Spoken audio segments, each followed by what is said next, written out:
So then, my friends, welcome to your first step into the world of TypeScript. This crash course is going to get you up and running pretty quickly with all the basics of TypeScript, as well as how to use things like interfaces, type aliases, type guards, and all that jazz from the ground up. So that by the end of it, you should be much more comfortable writing some TypeScript yourself, and also even reading other developers' TypeScript code as well.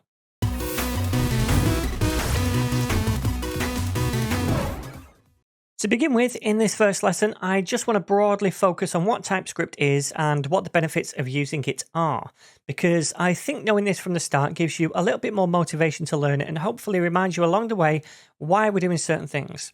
So then, in simple terms, TypeScript is a programming language built on top of JavaScript to give it extra features, primarily the ability to add types to values. So whereas in JavaScript, we don't need to specify what type of data gets stored in variables, for example, a string or a number or a boolean, etc., and we're free to change that type of data as well at any point. In TypeScript, once we decide what type of data should be in a variable, that type can't change at a later point in time. So if we say a variable is a string, it can never be a number or any other type in the future. It must always be a string.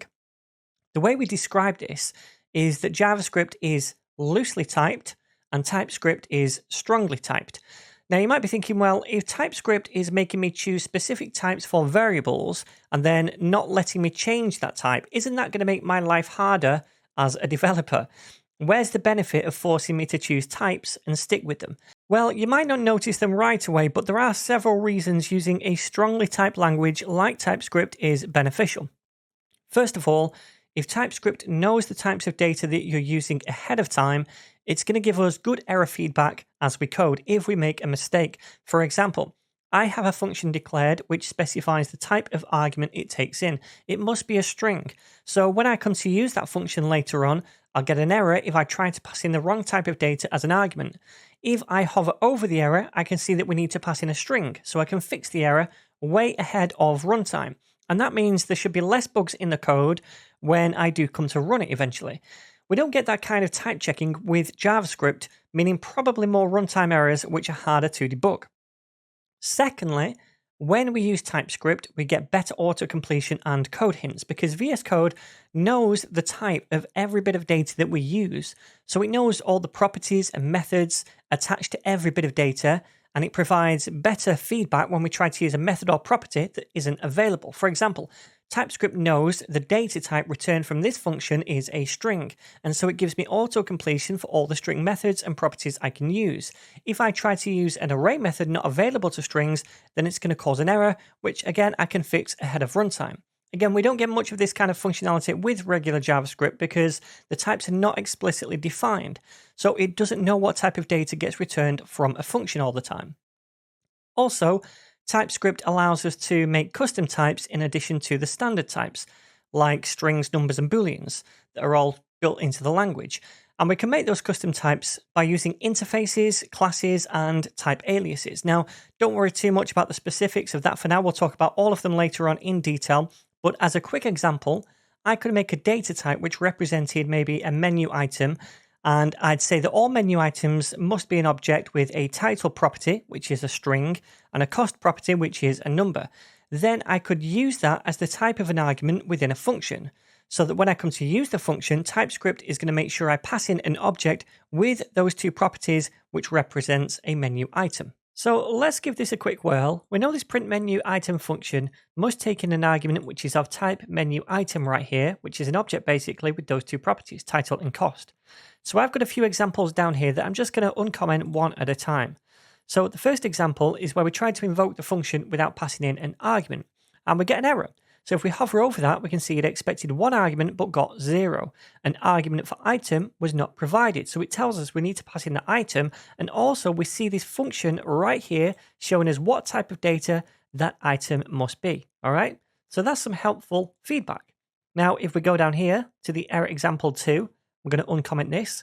This time we invoke the function, we pass in an object, which we should do, and we have a title, which is a string, and then we have another parameter, or another property rather, called cost, which we have over there, but this time that's a string. So because this must be a number, we get an error right here, and if we hover over that, it says type string is not assignable to type number. The expected type comes from a property cost, which is declared here on menu item to be a number. So it tells us this must be a number, all right? Which is pretty good again. So down here, if we uncomment this one, this time we pass in an object, which we should do with the cost, which is a number this time. This time, another property called name, which we don't have. It's a title property. So if we hover over this, it says right here, the argument of type this right here, this object that we made, is not assignable to parameter of type menu item. And it says that name does not exist on the type menu item. So it's telling us this is not a valid property. So again, some pretty good error feedback. This is the correct example where we pass in an object with exactly the correct properties right here, title and cost, and they're the correct types as well. So this works. Another benefit of using TypeScript is that your code essentially becomes self-documenting because we're explicitly defining all the types of data that get passed around within it. And it's easy to look up these different types, functions, and other definitions when you need to. For example, if someone else had written an application which defines this function and the menu item type, I can go to the definition of the function in VS Code by clicking on it and then hitting F12. That takes me to where the function was defined, so I can see what it does. I might not be sure what a menu item is, so I can click it, then press F12 again, and it takes me to the definition of that interface. So now I can see that it needs these two properties. So when we're using TypeScript and we're defining these different functions, arguments, and custom types, we're essentially documenting the code as well. And that makes it much easier for us or other developers to navigate the code at a later point in time. So although at first it might seem like using TypeScript is a bunch of extra effort for little reward, the rewards can actually be really significant, especially as your applications get more complex. You just need to push through that initial learning barrier to reach that point. So a nice way to think about TypeScript is that it's basically just the same as JavaScript, but with some extra annotations sprinkled on top. That's all it essentially is. And I've found that thinking about it this way makes the learning process much less daunting and confusing. So anytime you're feeling a little bit lost, just remember that TypeScript is just JavaScript with those extra little annotations on top to define value types. Now then, before you go any further, this course is aimed at people who already know a little bit of JavaScript, who are looking to make the jump to TypeScript, or at least play around with it a little bit. So if you know nothing about JavaScript, then I would stop right now and go and check out my Modern JavaScript course first of all. The link to that is going to be down below the video.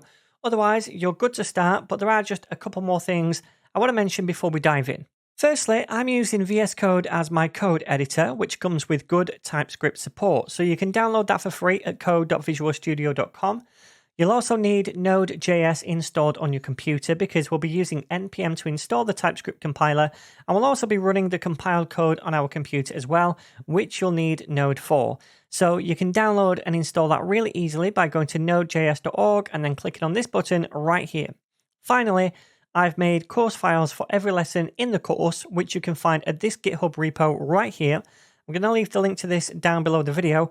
Every lesson has its own branch, so if you want to download the code for lesson 5, for example, just select the lesson 5 branch and then you can click on the code button to grab a zip folder of that lesson. All right, so then now we can crack on with learning TypeScript. Just one more thing, this crash course that you're watching right now is actually just the first chapter of my TypeScript Masterclass course up on NetNinja Pro. So if you want to take your TypeScript knowledge to ninja level, then definitely check out this course. I will leave the link down below. It goes into a lot more detail in different subjects like classes, generics. We also build out a couple of nice projects along the way as well.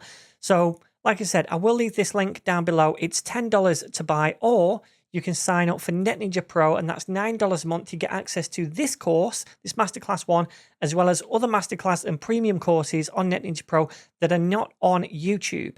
You can also get your first month half price using this code right here, Ninja Fledgling. So I will leave this link down below, and hopefully I'll see you there.